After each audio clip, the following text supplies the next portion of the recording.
Uy sharoitida mana siloslarni bundoq qilib qoplab qo'ysa ham bo'laveradi.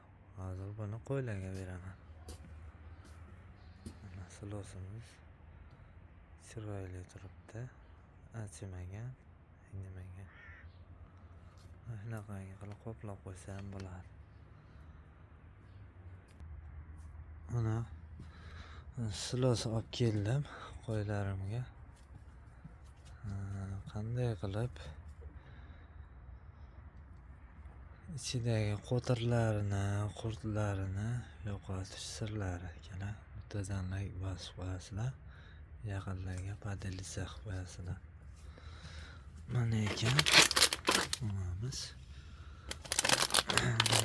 shunaqa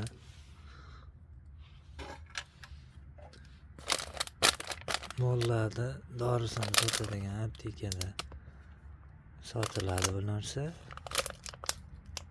Buning nomi oltin guvt. Mana bunaqangi oltin guvt bo'ladi. Qo'yimiz ko'proq bo'lsa, ko'proq beriladi. Hozir biz ikkita qo'yim bor. Ikkita qo'yimga ozginagina miqdorda silosiga qo'shib beraman.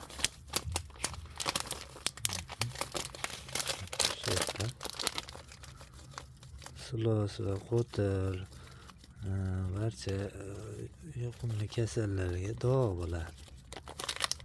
Mana kichkina qoshiqda bir qoshiqcha berdim. Beryapman.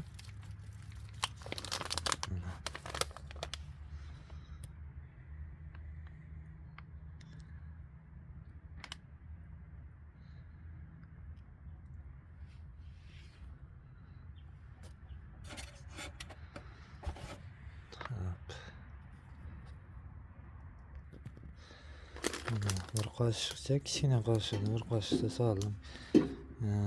Qo'ylar ko'proq bo'lsa, katta qoshiqda 2 qoshiq berilaveradi. Mana ekan. Va makkadan aralashtirib yuboramiz.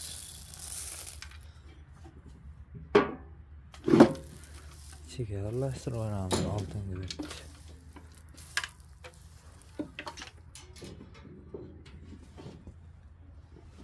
Bunga beriladi qo'yga.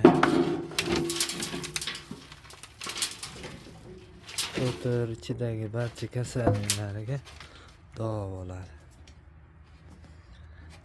Video yoqqan, manfaatli video yoqqan bo'lsa, bittadan like bosib qo'yasizlar. Qo'tirini yo'qotolmayapti deganlarga jo'natib qo'yasizlar shu videoni.